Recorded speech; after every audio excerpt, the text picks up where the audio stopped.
Adverb के part third में हम पोजीशन ऑफ एडवर्ब का प्रयोग चल रहे हैं।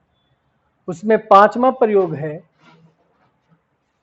जब एडवर्ब किसी वाक्य को क्वालिफाई करता है। जब एडवर्ब किसी वाक्य को क्वालिफाई करता है तो यह वाक्य के शुरू में ही प्रयुक्त होता है। क्योंकि डिफिनेशन आपने पढ़ा है कि एडवर्ब जो है पूरे वाक्य को क्वालिफाई करता है। तो पूरे वाक्य को क्वालिफाई करने का मतलब उस एडवर्ब का असर या प्रभाव पूरे वाक्य पर पड़ता है। तो ऐसी स्थिति में एडवर्ब जो है सो वाक्य के शुरू में रहना चाहिए। जैसे लकली मतलब भाग्यवश, ही एस्केप्ड फ्रॉम द एक्सीडेंट, वह एक्सीडेंट से बच गया। अनफॉर्चुनेटली दुर्भाग्यवश, he missed the first train, उसकी पहली ट्रेन छूट गई। तो इसमें हम कह सकते हैं कि लकली का प्रभाव पूरे वाक्य पर पड़ रहा है और उसमें अनफॉर्चुनेटली का प्रभाव पूरे वाक्य पर पड़ रहा है। ठीक है। छठा है, जब किसी एडवर्ब का प्रयोग किसी एडजेक्टिव या दूसरे एडवर्ब को क्वालिफाई करता है। क्योंकि एडवर्ब एडजेक्टिव को भी क्वालिफाई करता है और अपने आप को मतलब स्वयं को एडवर्ब को भी क्वालिफाई करता है, तब एडवर्ब का प्रयोग इस प्रकार से करें। कैसे, इसको देखें। Don't speak so fast. देखिए, सो भी जो है सो एडवर्ब है, फास्ट भी जो है सो एडवर्ब है। फास्ट का फास्टली एडवर्ब नहीं होता है। फास्टली अंग्रेजी में कोई शब्द नहीं है। लोग बोल देता है कि फास्टली गाड़ी चला रहा था, ये सब गलत है। फास्ट का एडवर्ब फास्ट ही होता है। अंग्रेजी में फास्टली कोई भी शब्द नहीं है। तो डोंट स्पीक सो फास्ट, देखिए फास्ट जो है एडवर्ब ऑफ मैनर है और सो क्या है, एडवर्ब ऑफ एक्सटेंट, विस्तार बताता है। तो एक्सटेंट को पहले रखना चाहिए और मैनर को बाद में। जो एक्सटेंट वाला, जो विस्तार बताने वाला एडवर्ब है वो पहले आता है और एडवर्ब ऑफ मैनर बाद में आता है। और एडवर्ब ऑफ मैनर में वही एडवर्ब अधिकतर होते हैं जो जिसका निर्माण जो है एडजेक्टिव में एलवाई लग करके बनता है। स्लो से स्लोली, स्ट्रांग से स्ट्रांगली, फास्ट का फास्ट ही रहता है, हार्ड का हार्ड ही रहता है, नाइस से नाइसली, ब्यूटीफुल से ब्यूटीफुली। यह जो एडवर्ब ऑफ मैनर है, तो जब दोनों आ जाए एडवर्ब, एक एक्सटेंट बताए और एक मैनर, तो एक्सटेंट को पहले और मैनर को बाद में। He is rather a dull student. Rather देखिए एक्सटेंट वाला एडवर्ब है, विस्तार बताता है। यह एडजेक्टिव को क्वालिफाई कर रहा है तो एडवर्ब पहले आएगा, एडजेक्टिव बाद में। इसमें एक बात और याद रखिएगा कि रादर के बाद जो है सो आर्टिकल का प्रयोग होता है।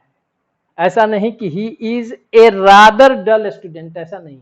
ही is rather a dull student. इसमें एक चीज याद रखना है, ऐसे एडवर्ब के पहले आता है ना कि he is a very good boy, तो वेरी के पहले ही लग गया।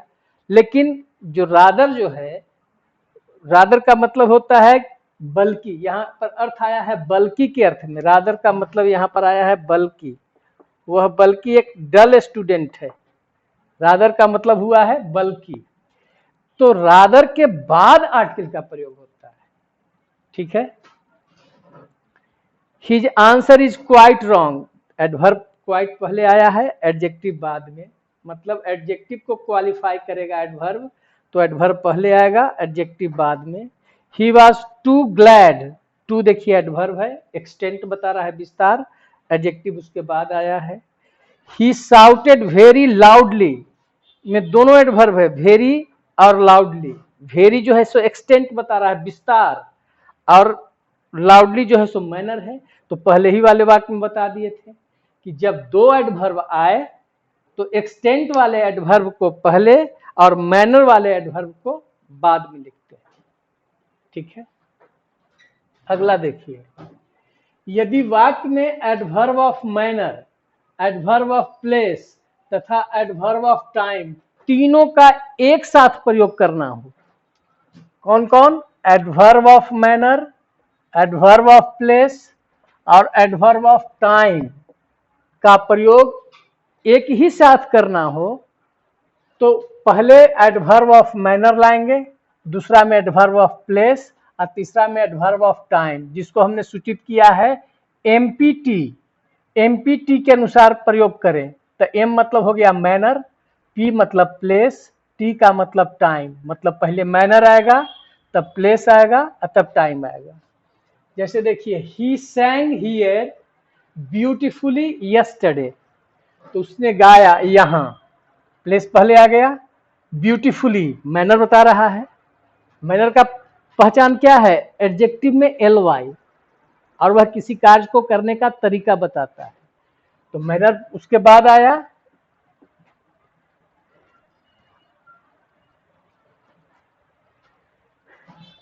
ही सैंग हियर ब्यूटीफुली यस्टरडे। अब देखिए, यह वाक्य सही है या गलत है? यह वाक्य गलत है। सही क्या होना चाहिए? ही सैंग ब्यूटीफुली हियर यस्टरडे। मतलब नंबर 1 कौन आना चाहिए था? एम, दूसरा में आना चाहिए था पी, और तीसरा में आना चाहिए था टी। तो सही आंसर क्या होगा? ही सैंग ब्यूटीफुली हियर यस्टरडे। ठीक है। अगला है कि एडवर्ब ऑफ मैनर के पहले प्रीपोजिशन का प्रयोग नहीं होगा। एडवर्ब ऑफ मैनर के पहले प्रीपोजिशन का प्रयोग नहीं होगा। जैसे विथ मोस्ट हम्बली, देखिए हम्बली एडवर्ब ऑफ मैनर है, एंड रिस्पेक्टफुली ये भी एडवर्ब ऑफ मैनर है, एंड से जुटा हुआ है, तो यह प्रयोग गलत है। तो इसमें से क्या करेंगे? विथ को, इसमें से विथ को हटाएंगे, को हटाना है, हटा दें। यह जो प्रीपोजिशन विथ आया है इसको हटा देना है। तो सही क्या होगा? Most humbly and respectfully. एक और एग्जाम्पल देखिए, I explained it clearly. I explained it, मैंने इसे एक्सप्लेन किया स्पष्ट रूप से। यहाँ पर क्लियरली के स्थान पर नॉट विथ क्लियरली, यह प्रयोग नहीं करेंगे। तो दिमाग में रख लेना है कि एडवर्ब ऑफ मैनर के पहले किसी प्रीपोजिशन का प्रयोग नहीं होगा, नहीं होगा। अब नोट में देखिए, इससे जुड़ा हुआ चीज है। जैसे है कम, गो, अराइव, इंटर, रीच, ये सब वर्ब पर ध्यान देंगे तो यह सब मूवमेंट जो है सो दर्शाता है। मूवमेंट, एक स्थान से दूसरे स्थान। तो इनको हम, ये सभी वर्ब्स मूवमेंट व्यक्त करते हैं। अब इसमें क्या हो जाएगा कि इन नियम में थोड़ा परिवर्तन हो जाएगा वर्ब ऑफ मूवमेंट के साथ। इनके बाद पहले आएगा एडवर्ब ऑफ प्लेस, पहले प्लेस ही आ जाएगा, तब एडवर्ब ऑफ मैनर का प्रयोग होगा। ध्यान रखना है। जैसे ही केम हियर सेक्रेटली, देखिए स्थान पहले आ गया और मैनर बाद में। I went there, went verb है, मोशन वाला वर्ब है, गति है, went there carefully. He entered the class, place पहले आ गया, साइलेंटली, मैनर बाद में आया। ही अराइव्ड हियर स्टिल्थली, वह चुपके से यहाँ पहुंचा, तो हियर आ गया प्लेस, स्टिल्थली चुपके से, एडवर्ब ऑफ मैनर। तो इसमें इन वर्ब्स को याद रखेंगे कि इनको हम कह सकते हैं वर्ब्स ऑफ मूवमेंट, जिसमें गति होता है। तो वर्ब्स ऑफ मूवमेंट के बाद पहले प्लेस ही आता है, तब मैनर आता है। ठीक है। देखिए, फ्रैंकली और क्लियरली का प्रयोग, ये दो खास प्रयोग है एडवर्ब में। फ्रैंकली और क्लियरली का प्रयोग ऑब्जेक्ट के बाद भी कर सकते हैं और नहीं तो मेन वर्ब के पहले भी करते हैं, वर्ब पर जोर देने के लिए, उस कार्य पर जोर देने के लिए। इनका प्रयोग दोनों तरह से कर सकते हैं। जैसे ही frankly admitted his mistake, admitted main verb के पहले आ गया। He admitted his mistake frankly, अंत में भी ला सकते हैं। लेकिन आपको ज्यादा ध्यान देना है कि इस पहला वाक्य से दूसरा वाक्य ज्यादा बेहतर होगा। लेकिन फ्रैंकली और क्लियरली का जो प्रयोग जो है वो मेन वर्ब के पहले भी कर सकते हैं या ट्रांजिटिव वर्ब प्लस ऑब्जेक्ट के बाद भी कर सकते हैं, लेकिन ज्यादा बेहतर वाक्य होगा कि उसको वर्ब प्लस ऑब्जेक्ट के बाद रखने पर उसको ज्यादा बेहतर माना जाता है। ठीक है,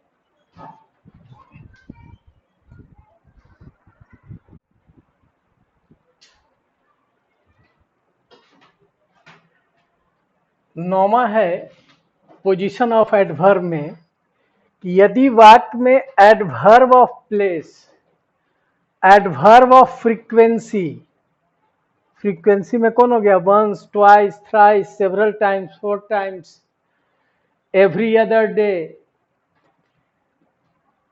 एवरी टाइम, तथा एडवर्ब ऑफ टाइम का प्रयोग किया गया हो। यदि वाक्य में adverb of place, adverb of frequency और एडवर्ब ऑफ टाइम तीनों का प्रयोग करना हो एक साथ, तो उसे PFT के क्रम में रखें। P मतलब हो गया एडवर्ब ऑफ प्लेस, F का मतलब हो गया एडवर्ब ऑफ फ्रीक्वेंसी और T का मतलब हो गया adverb of time. Adverb of time हमेशा अंत में ही रहेगा, इसको ध्यान रखेंगे। जैसे he has been to Mumbai, वह मुंबई गया है। देखिए बीन का मतलब होता है, बीन के बाद to plus place, time and tense में पढ़ाए हैं, फिर यहाँ पर बता देते हैं। इस बीन का मतलब हुआ कि बीन के बाद टू प्लस प्लेस रहे तो वहां से जा करके लौट आना होता है, कहीं गए और वहां से लौट आए तब बीन का प्रयोग करते हैं। तो he has been to Mumbai, वह मुंबई गया है, ट्वाइस, 2 बार, दिस मंथ, इस महीने। तो इसका मतलब देखिए मुंबई आपका प्लेस पहले आ गया, ट्वाइस फ्रीक्वेंसी पहले आ गया, दिस मंथ टाइम अंत में आ गया।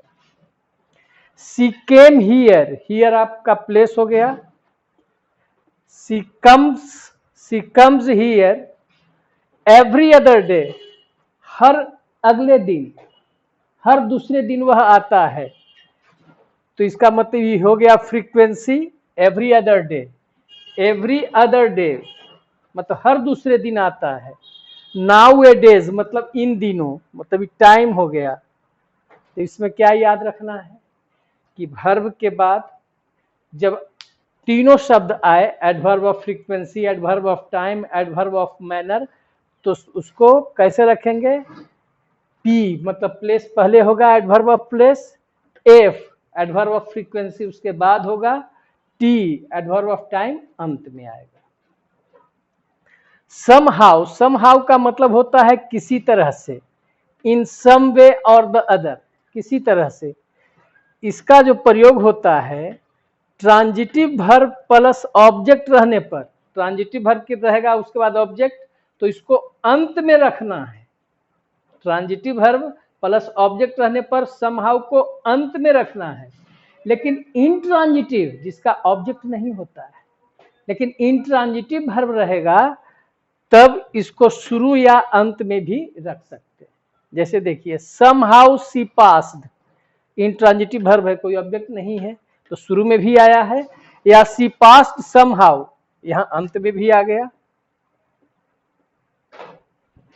यहां शुरू में भी आ गया।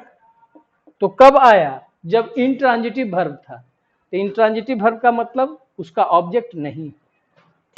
अब देखिए सी पास्ट द एग्जामिनेशन, अब देखिए पास्ट वर्ब का ऑब्जेक्ट आ गया द एग्जामिनेशन, तो वर्ब हो गया टी भी मतलब ट्रांजिटिव वर्ब हो गया, इसका ऑब्जेक्ट हो गया, तब हर हालत में सिर्फ अंत में ही आएगा। तो सी पास द एग्जामिनेशन समहाउ, वह किसी तरह से परीक्षा पास कर गई। ठीक है, इंडीड, इंडीड का मतलब होता है सचमुच। इंडीड के अर्थ में वाक्य, इंडीड का प्रयोग सचमुच के अर्थ में वाक्य के शुरू में भी कर सकते हैं और अंत में भी कर सकते हैं। इसमें ध्यान देना होगा कि वह इंडीड वाले वाक्य में भेरी का प्रयोग अवश्य रहना चाहिए, भेरी का प्रयोग अवश्य होना चाहिए। जैसे indeed he is very honest या he is very honest indeed, तो इंडीड का प्रयोग में याद रखें कि वाक्य के शुरू में भी रह सकता है, अंत में भी रह सकता है, और इंडीड वाले वाक्य में एडजेक्टिव को क्वालिफाई करने के लिए एक्सटेंट मतलब उसका विस्तार बताने वाला एडवर्ब अवश्य होना चाहिए। ठीक है, अगला प्रयोग देखें। यदि वाक्य पैसिव वॉइस में हो, पैसिव वॉइस में रहने का मतलब वर्ब जो है पास्ट पार्टिसिपल रूप तीसरा रूप में होगा, तब एडवर्ब ऑफ मैनर का प्रयोग, जो एडवर्ब ऑफ मैनर जो एडजेक्टिव में अधिकतर एल लग करके बनता है, पास्ट पार्टिसिपल के पहले भी रख सकते हैं और बाद में भी रख सकते हैं। जैसे the plan was carefully made, verb के पहले आ गया है, ये भी ठीक है, और the plan was made carefully verb के बाद भी आ सकता है आपका एडवर्ब। कौन वॉइस में? पैसिव वॉइस में, एक्टिव वॉइस में नहीं। लेकिन इसी में नोट में देखिए कि जब मैनर के साथ एडवर्ब ऑफ एक्सटेंट भी साथे आया हो, जो विस्तार बताता है, तब वर्ब के बाद ही इसका प्रयोग करेंगे। जैसे the plan was made very carefully, तो एक्सटेंट आ गया, तो जब मैनर के पहले एक्सटेंट भी साथे आ जाए वाक्य पैसिव वॉइस में, तो इसको वर्ब के पहले न रख करके वर्ब के बाद ही रखना है। अगर एक्सटेंट नहीं रहेगा तो वर्ब के पहले भी रख सकते हैं या वर्ब के बाद भी रख सकते हैं। ये सब छोटा छोटा बात जो है सो आपको याद दिमाग में रखना है। एक्सक्लामेटरी वाक्य में हाउ का प्रयोग जो होता है एडवर्ब ऑफ मैनर, हाउ के बाद ही एडवर्ब ऑफ मैनर का प्रयोग करते हैं, तब सब्जेक्ट और वर्ब आता है। जैसे how Leslie you work, how के बाद देखिए एडवर्ब ऑफ मैनर आ गया। हाउ ऑनेस्टली ही अर्न्स, कितना ईमानदारी पूर्वक वह कमाता है। How beautifully she decorated the house, उसने कितना सुंदरता पूर्वक, यहाँ हाउ का मतलब हो जाता है कितना, कितना मतलब बहुत। ठीक है, तो एक्सक्लामेटरी वाक्य में हाउ का मतलब हो जाता है कितना मतलब बहुत, तो इसके बाद ही एडवर्ब तुरंत आता है और उसके बाद सब्जेक्ट प्लस वर्ब आता है। यदि वाक्य में दो एडवर्ब ऑफ टाइम हो, यदि वाक्य में दो एडवर्ब ऑफ टाइम हो, एक छोटा और एक बड़ा, तो इससे आप खुद अंदाजा लगा दीजिए कि दोनों एडवर्ब ऑफ टाइम आ गया तो पहले कौन आना चाहिए। अब जैसे घर में दो बच्चा है, एक 10 साल का है, एक 14 साल का है, दोनों दोनों को भूख लगी हुई है, मांग रहा है खाना खाने के लिए, तो सबसे पहले खाना किसको मिलेगा? जो छोटा है। तो इस चीज को ध्यान में रखते हुए आप सोचेंगे कि यदि एक से अधिक एडवर्ब ऑफ टाइम हो गया तो छोटा टाइम पहले आएगा, एडवर्ब ऑफ टाइम में छोटा टाइम पहले और बड़ा टाइम बाद में आएगा। जैसे ही कम्स हियर, देखिए प्लेस पहले ही आ जाता है। एट 4 o'clock, शॉर्ट टाइम पहले आया। इन द मॉर्निंग, सुबह का समय पूरा बड़ा समय है, तो छोटा समय एट 4 o'clock पहले आया, अब बड़ा समय इन द मॉर्निंग जो है सो बाद में आया।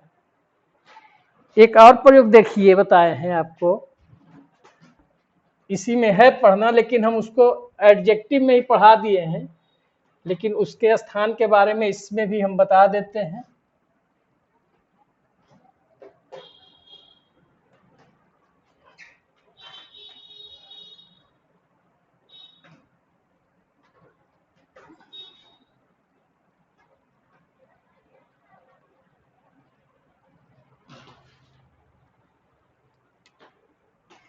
इनफ का प्रयोग है। इनफ जो है यह एडजेक्टिव के भी रूप में काम करता है और एडवर्ब के रूप में भी काम करता है। अब जैसे पहला प्रयोग है इनफ प्लस नाउन, जब इसके साथ नाउन आ गया तो इसका मतलब इनफ यहां पर एडजेक्टिव हो गया, एडजेक्टिव हो गया।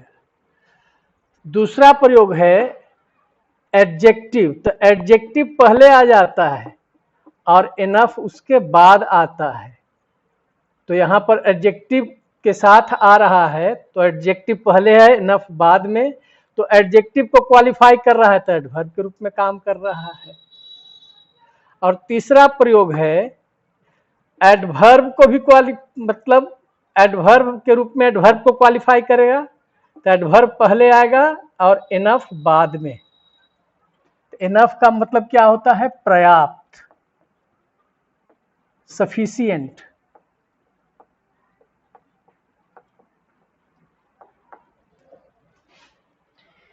ये तीन प्रयोग है। जब एडवर्ब पहले आ रहा है तो इसका मतलब एडवर्ब की विशेषता एडवर्ब भी बताता है, तो यहां पर भी एडवर्ब के रूप में है। अब इसके बाद आपको इसमें ध्यान देना है क्या कि इसके बाद जो आने वाला जो वाक्य होगा वह इंफिनिटिव आएगा। इसके बाद इंफिनिटिव का ही प्रयोग करें, इंफिनिटिव का प्रयोग करें, अर्थात इसके बाद that plus subject plus verb का प्रयोग गलत होगा।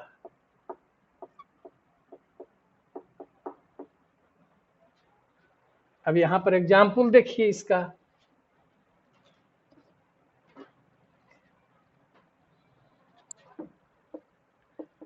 जैसे ही हैज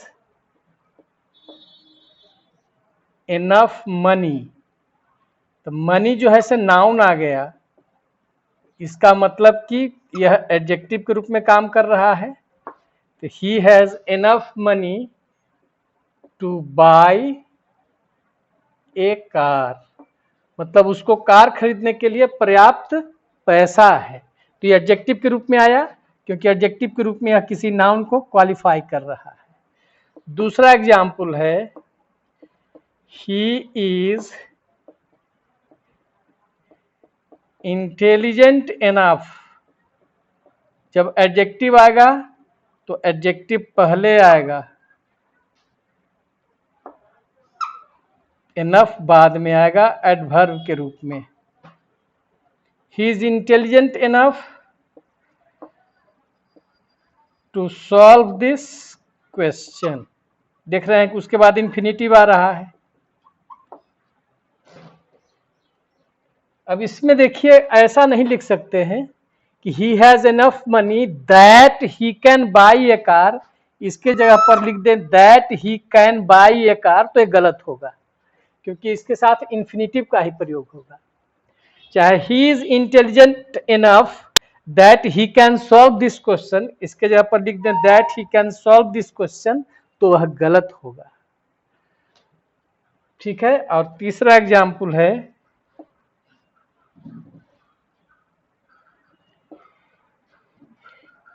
he was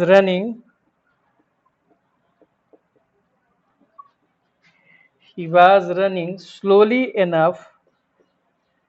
देखिए स्लोली एडवर्ब पहले आ गया, इनफ यहां भी इनफ एडवर्ब के रूप में है,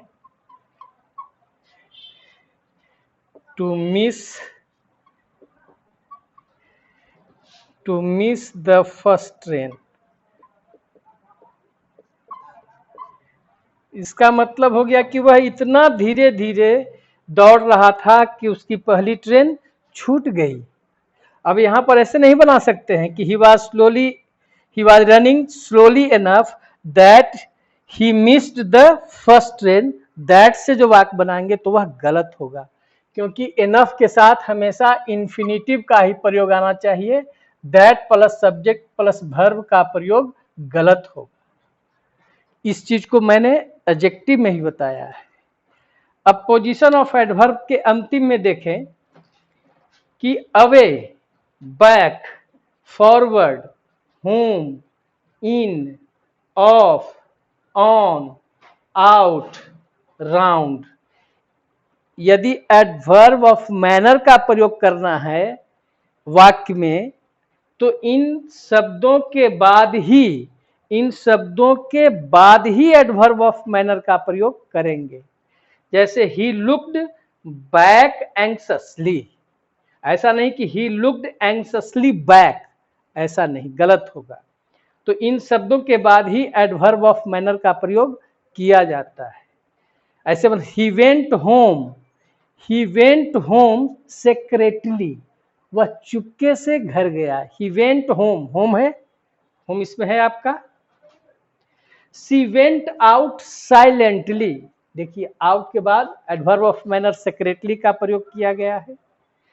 ही वॉक्ड अवे सैडली, अवे के बाद इसमें आया है। तो एडवर्ब ऑफ मैनर तो आपके दिमाग में बैठ गया होगा कि एडवर्ब ऑफ मैनर का निर्माण कैसे होता है। अधिकतर एडजेक्टिव में एलवाई लग करके, तो उसको एडवर्ब ऑफ मैनर क्यों कहा गया? क्योंकि वह किसी कार्य को करने का तरीका बताता है। और उसको कैसे प्राप्त करेंगे? वर्ब से कैसे लगा के प्राप्त, क्वेश्चन कीजिए। जैसे ही लुक्ड बैक एंक्ससली, कैसे देखा, घूम करके कैसे देखा, कैसे, तो एंक्ससली मतलब चिंता, उसके चेहरे पर चिंता की लकीरें थी, चिंतापूर्वक। तो इस तरह से आपका पार्ट 3 समाप्त हुआ और साथ साथ पोजीशन ऑफ एडवर्ब भी समाप्त हुआ। आशा करता हूं कि आपको यह वीडियो पसंद आया होगा। अगर पसंद आएगा तो निश्चित रूप से आप इसे सब्सक्राइब करेंगे, लाइक करेंगे और शेयर करेंगे। धन्यवाद।